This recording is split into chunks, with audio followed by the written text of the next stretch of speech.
Sivareddy AISF జాతీయ కార్యదర్శి. ఇవాళ ఆంధ్రప్రదేశ్ రాష్ట్ర ప్రభుత్వం టీడీపీకి అధికారంలోకి వచ్చి సుమారుగా 9 నెలలు గడుస్తూ ఉంది.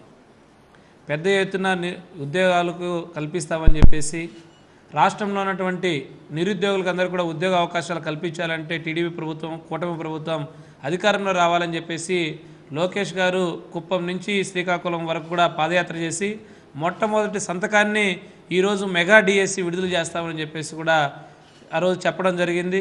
తీరా అధికారంలోకి వచ్చిన తర్వాత కూటమి ప్రభుత్వం కూడా మొదటి సంతకంగా మెగా డిఎస్సి మీద చంద్రబాబు నాయుడు గారు సంతకం పెట్టారు. కానీ 9 నెలలు గడుస్తున్న ఈ రోజుటికి కూడా నోటిఫికేషను విడుదల కాకపోవడం వలన ముఖ్యంగా నిరుద్యోగులంతా కూడా తీవ్రమైనటువంటి ఆందోళనకు గురవుతూ ఉన్నారు. ప్రధానంగా 28,000 పోస్టులు, టీచర్ పోస్టులు, అది సీనియర్ అసిస్టెంట్ కానివ్వండి, లేకపోతే స్కూల్ అసిస్టెంట్సు, సెకండరీ గ్రేడ్ టీచర్సు, ఎస్జిటీలు అన్నీ కూడా పోస్టులు ఖాళీగా ఉన్నాయని చెప్పేసి కూటమి ప్రభుత్వం చెప్పి ఈరోజు కేవలం 16,000 పోస్టులకు మాత్రమే నోటిఫికేషన్ ఇస్తామని చెప్తున్నారు. మరి నోటిఫికేషన్ కోసం 1000 కళ్ళతో ఎదురు చూస్తున్న వాళ్ళకందరూ కూడా ఇదిగో 3 నెలల తర్వాత ఇస్తాం, డిసెంబర్ ఎండింగ్కి ఇస్తాం, జనవరి ఎండింగ్కి ఇస్తాం, మళ్ళీ కోడ్ వచ్చింది మార్చి 10వ తారీఖులోకి ఇస్తామని చెప్పేసి కూడా ఈరోజు నిరుద్యోగులకి మాయమాటలు చెప్పేసి నిరుద్యోగులను కూడా నట్టేట ముంచుతున్నటువంటి కూటమి ప్రభుత్వాన్ని సూటిగా అడుగుతున్నాం. రేపు వచ్చే అకాడమిక్ ఇయర్కి జూన్కి అంతా కూడా టీచర్ పోస్టులు భర్తీ చేస్తా ఉన్నాం.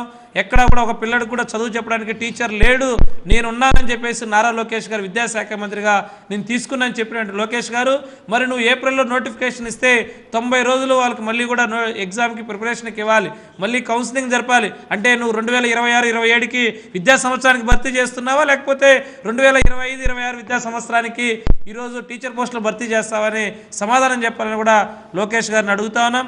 అదే పద్ధతిలో ఎవరైతే ఈ నోటిఫికేషన్లో ముఖ్యంగా పీఈటీ పోస్టులు భర్తీ చేసేటప్పుడు వెయిటేజీ గతంలో 2017-18లో ఏదైతే క్రీడాకారులకి తర్వాత ఉన్నటువంటి బీపీడీ చేసిన విద్యార్థులకి స్పెషల్ కేటగిరీ కింద వాళ్ళకి నోటిఫికేషన్లో మెన్షన్ చేయాలని చెప్పేసి కూడా ఈరోజు ఏఐఎస్ఎఫ్గా రాష్ట్ర ప్రభుత్వాన్ని కోరుతా ఉన్నాం. ఇంకా విశ్వవిద్యాలయాలు ఈరోజు అసెంబ్లీ సాక్షిగా అనేకమంటి అబద్ధాలకు ఈరోజు ఈ రాష్ట్ర ప్రభుత్వం, కూటమి ప్రభుత్వం చెప్తుంది. వైస్ ఛాన్సలర్ చేత బలవంతంగా రాజీనామాలు చేశారు. పోనీ రాజీనామాలు చేసిన తర్వాత ఇప్పటికి కూడా రాష్ట్రంలో అనేక విశ్వవిద్యాలయాల్లో ఇన్ఛార్జీల వైస్ ఛాన్సలర్ పాలన కొనసాగుతుంది, కానీ పూర్తి స్థాయిలో వైస్ ఛాన్సలర్ నియమించకపోవడం లేదు. ఈరోజు ఐఐటి నుంచి వైస్ ఛాన్సలర్ తీసుకొచ్చాం, ఎన్ఐటీల నుంచి వైస్ ఛాన్సలర్ తీసుకొస్తాం, యూనివర్సిటీలో ఎన్ఐఆర్ఎఫ్ ర్యాంకింగ్ ప్రపంచంలో ఇతర క్యూస్ వరల్డ్ ర్యాంకులో కూడా మేము పోటీ పడేట్లు విశ్వవిద్యాలయం తీర్చిదిద్దామని ఈ కూటమి ప్రభుత్వం చెప్తుంది. అంటే వైస్ ఛాన్సలర్ ఎన్ఐటి నుంచి తీసుకురావడం వలన, ఐఐటి నుంచి తీసుకురావడం ఈరోజు విద్యా సంస్థలు ఏ విధంగా విశ్వవిద్యాలయం మెరుగుపడుతుందో ఈ కూటమి ప్రభుత్వం చెప్పాలి. ఈ రాష్ట్రంలో విశ్వవిద్యాలయాల్లో 4,500 ప్రొఫెసర్ పోస్టులు, అసిస్టెంట్ ప్రొఫెసర్ పోస్టులు, అసోసియేట్ ప్రొఫెసర్ పోస్టులు ఖాళీగా ఉంటే వాటిని భర్తీ చేయకుండా ఏ పద్ధతిలో నువ్వు ఎన్ఆర్ఎఫ్ ర్యాంకింగ్ వస్తుందో ఈరోజు ఇక్కడ ఉన్నటువంటి ఈ ఆంధ్ర రాష్ట్రంలో ప్రజలకు కానీ, విద్యార్థులకి, యువతకి, పిహెచ్డి స్కాలర్కి సమాధానం చెప్పాలని కూడా కూటమి ప్రభుత్వాన్ని సూటిగా అడుగుతున్నాం. అదే కాదు, పీజీ నోటిఫికేషన్లో ఫీజు రియంబర్స్మెంట్ జీవో నెంబర్ 77 రద్దు చేసి ఫీజు రియంబర్స్మెంట్ బకాయిలన్నీ కూడా ఉన్నాయి. లేకపోతే ఉన్నటువంటి 77 జీవో రద్దు చేయకపోతే ఏ పద్ధతిలో పీజీ అడ్మిషన్లు పెరుగుతాయో ఈ ప్రభుత్వం చెప్పడం లేదు. ముఖ్యంగా ఏపీ కామన్ పీజీ సెట్ రద్దు చేస్తామని ఆ రోజు మేనిఫెస్టోలో పెట్టారు. కానీ ఈ రోజుకి కూడా కామన్ పీజీ సెట్ రద్దు చేస్తామని చెప్పేసి ఎక్కడ కూడా అసెంబ్లీ సాక్షికి కానివ్వండి, లేకపోతే ఉన్నత విద్యామండలి సమావేశాల్లో కానీ విద్యాశాఖ మంత్రి కానీ, ప్రిన్సిపల్ సెక్రటరీస్ కానీ చెప్పకపోవడం వలన రాబోయే రోజుల్లో కూడా ఇప్పటికే పీజీ అడ్మిషన్లు 30% పడిపోయినాయి. వచ్చే సంవత్సరానికి కూడా ఇంకా అడ్మిషన్లు పడిపోయే పరిస్థితి నెలకొన్నది.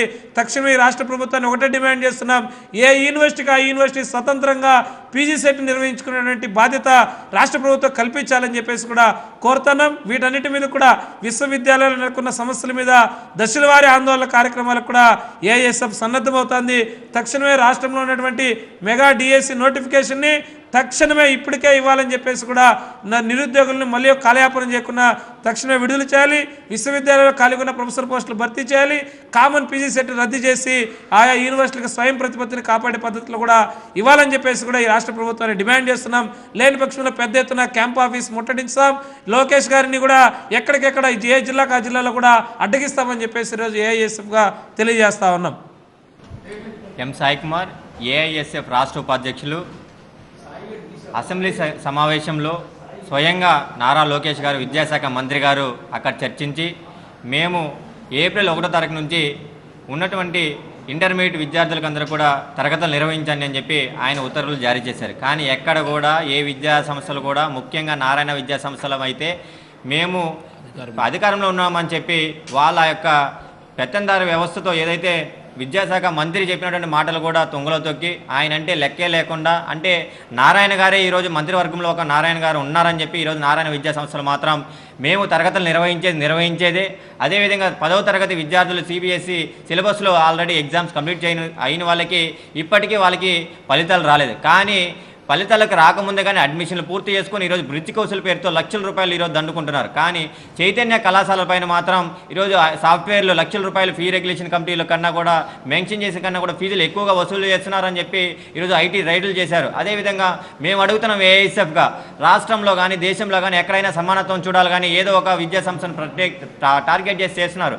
విద్యార్థుల పక్షాన వారి తల్లిదండ్రుల పక్షాన మేము అడుగుతున్నాం. అదేవిధంగా శ్రీ చైతన్యనే కాదు, వివిధ విద్యా సంస్థల్లో కూడా ఈరోజు నారాయణ విద్యా సంస్థల్లో ఏమి లక్షలాది రూపాయలు దండుకోవట్లేదు. విద్యార్థుల నుంచి రక్తం తాగినట్టుగా తాగుతున్నప్పటికీ కూడా ఆ యొక్క కళాశాలలో ఉన్నటువంటి సాఫ్ట్వేర్లు అందరికీ తెలిసిన విషయమే, కానీ దానిపైన మాత్రం దాడి చేయరు.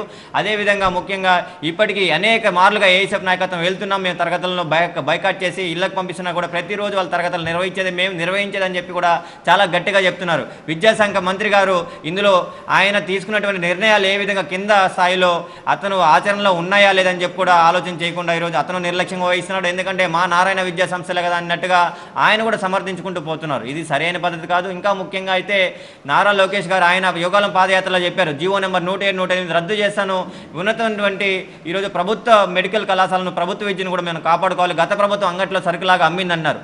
ఆ సీట్లే వాళ్ళు అమ్మారు, మేము స్వయంగా కళాశాలనే అమ్ముతామని చెప్పి సత్యకుమార్ యాదవ్ గారు అసెంబ్లీ సమావేశంలో చర్చిస్తూ మా వల్ల చేత కాదు, మా వల్ల ప్రభుత్వ రంగ సంస్థల్లో కొనసాగించడానికి ఈ వైద్య విద్యను చేత కాదని చెప్పి స్వయంగా అతను చెప్పినప్పటికీ నారా లోకేష్ గారు అసెంబ్లీ సమావేశంలో నిద్రపోతున్నారని చెప్పి మేము విద్యార్థుల పక్షాన ఏఐఎస్ఎఫ్గా అడుగుతున్నాం సూటిగా. ఎందుకంటే ఆనాడు మీరు చెప్పినటువంటి మాటలు ఏమైనా ఈరోజు అడగకుండా అతను సత్యకుమార్ యాదవ్ గారు చెప్తున్నారు, స్వయంగా చెప్తున్నారు చేత కాదు, మన వల్ల కాదని చెప్తే P4 సిస్టమ్తో పబ్లిక్ ప్రైవేట్ పార్ట్నర్షిప్ అని పబ్లిక్తో ఇలా వాళ్ళు P4 సిస్టమ్తో ఇన్బిల్డ్ చేస్తుంటే పబ్లిక్ ఇన్వైట్ చేసి పబ్లిక్ సెక్టర్ అంతా కూడా ప్రైవేటీకరణ చేస్తుంటే ఆ విధంగా చేసినప్పటికీ డిస్కషన్ స్వయంగా అసెంబ్లీ సమావేశంలో జరుగుతుంటే ఒక విద్యాశాఖ మంత్రి గారు ఆనాడు ప్రతిపక్షంలో ఉన్నప్పుడు ఇచ్చినటువంటి హామీని ఈరోజు అమలు చేయకుండా ఈరోజు ఆ విధంగా కనీసం అపోజ్ చేసి అక్కడ చర్చ జరుగుతుంటే అతను ఏమని కూడా మాట్లాడే పరిస్థితి లేకుండా ఉన్నాడంటే ఒక విద్యాశాఖ మంత్రిగా ఆయన ఉన్నట్టు లేనట్టు అసలు పూర్తిగా విప్లవం అని చెప్పి కూడా విద్యాశాఖ మంత్రి గారు ఏఐఎస్ఎఫ్గా మేము సందర్భంగా తెలియజేస్తున్నాం. ఎందుకంటే కింద స్థాయి నుంచి పై స్థాయి వరకు కూడా ఎక్కడ నుంచి కేజీ నుంచి పీజీ వరకు ఏ విధంగా ఎక్కడ విద్యా రంగం నాశనం అవుతున్నా కూడా ఆయన